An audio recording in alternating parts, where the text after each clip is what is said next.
Hello, friends. This is Dave Hurwitz, executive editor at ClassicsToday.com, here with the golden age of the orchestra, descriptive music, number 5 in this series, from 1940 to 1949. We got a lot of ballets here. It was a great decade for ballet for some reason. Really fantastic, actually. And a few other things, too.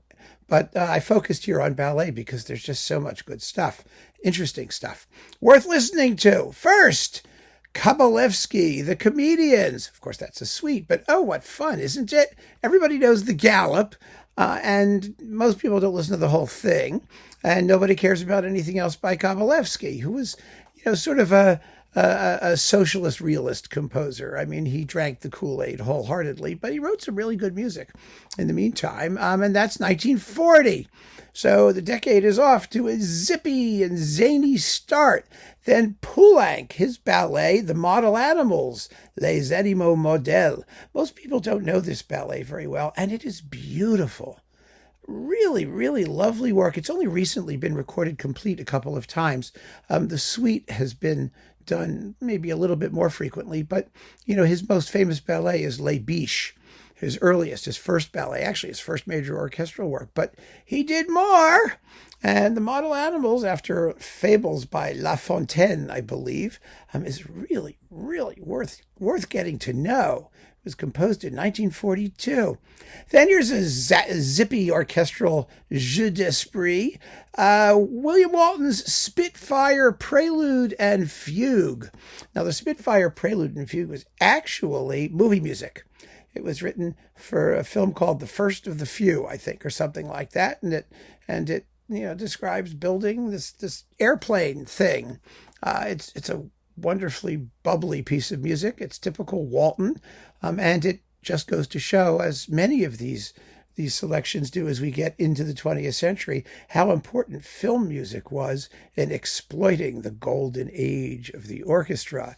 The Hollywood orchestras, the pickup orchestras that work for the major film studios here and also in France and England, they were amazing musicians, and great composers wrote amazing music for them. Then we've got Copland's ballet, Appalachian Spring. Actually, the 40s was an amazing decade for Copland because you also get Billy the Kid and I think Rodeo. I think all of them were the 40s. But Appalachian Spring is the iconic work from 1944, and it exists, as you know, in a full orchestral version and as a suite in a full orchestral version, and then in the original version for like 13 instruments. And you can get it upside down, sideways, underwater, you name it, carved in lucite, however you want it. You get Appalachian Spring. Bernstein, another wonderful composer who was making his mark actually in the same year as Copland. Bernstein was Copland's greatest exponent, but they were colleagues as composers. In 1944, Bernstein wrote Fancy Free. I mean, just the most wonderful, jazzy, up-tempo, super cool ballet score in the universe. I think it like won all kinds of awards and things when it came out. If it didn't, it should have. It was really, really wonderful. The story is of the three sailors on leave having adventures in Manhattan. It's a very urban and hip kind of piece. It became the inspiration for the musical On the Town, which has totally different music. It doesn't share anything with the ballet, but the story is similar. Anyway, it's a masterpiece, a fabulous work, as is also from 1944, Prokofiev's Cinderella, his last. Well, it's not his last because he did the Stoneflower, but it's probably the last great Russian classical ballet. I mean, maybe Shchedrin wrote a couple that are, up there, but they're not as well known. But Prokofiev's Cinderella is, of course, a masterpiece in the fairy tale ballet category.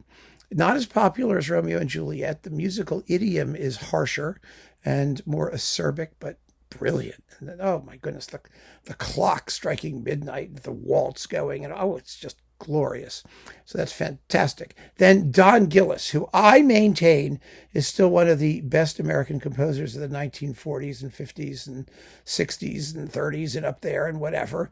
He wrote 12 and a half, 13 symphonies and concertos, all kinds of wonderful stuff. He was the manager of the NBC Symphony, and Stokowski played his music, and he managed Stokowski. So it was a mutually fruitful relationship.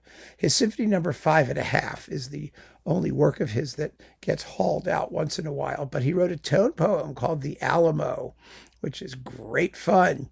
In 1944, again, fabulous year for music. Terrible year for the rest of the world. I mean, World War II was roaring on, but heading towards its conclusion in 1945, when Britten wrote Peter Grimes. So I had to put the 4C interludes in here.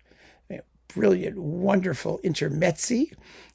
You get morning, and you get, you have Sunday morning, and you've got like the seascape, and then there's the storm thing, and there's moonlight. Oh, it's just fabulous stuff. Wonderful primitivist ballet out of Australia by Antill. It's called Corroboree. Eugene Goossens recorded it for Everest way back in the day in the 50s, and it's had a couple recordings since, and it's really, really fun. It's an Aboriginal ballet extravaganza that you really should get to know if you haven't heard it yet. There's not a lot coming out of Australia. I mean, there's more now. There's some very fine composers coming out of Australia now. But back in the day, they were just getting hopping. And it's The Rite of Spring goes to Australia. And it's just tons of fun. Ginastera's Ollantay, one of his last romantic nationalist works, or he called it something else. He called it something like nationalist realism, or I don't know. But that's what it is. It uses Argentinian folk music. It's a 3-movement sort of tone poem thing from 1947. And as we move into the decade, we get, one of the great masterpieces of Icelandic composer Jan Leifs, Baldr, a choreographic drama in 2 acts. Oh, Baldr's fun. Well, it's got a volcanic eruption, which he was later to do amazingly in Hekla in the 1960s. We'll get to that.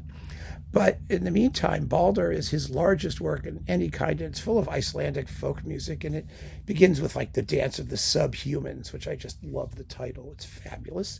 So that's something that you should all hear. It's on BIS. Actually, it's been recorded twice, but the one to get is the one on BIS. It has the best sonics, and it's really, really powerful stuff. And last but not least, from 1948, Stravinsky. Remember? He was still around, still doing his neoclassical stuff. Orpheus, one of his most beautiful, pellucidly beautiful neoclassical ballets, dates from 1948. An extraordinary, beautiful, beautiful piece. And that gives us a whole decade. Basically, a dozen works from the 1940s, mostly for the dance, exploiting the wonders, the miracle that is the modern symphony orchestra in its golden age, and here with music full of rhythm and color. It's delicious. So keep on listening, friends. Thanks so much for joining me. Take care.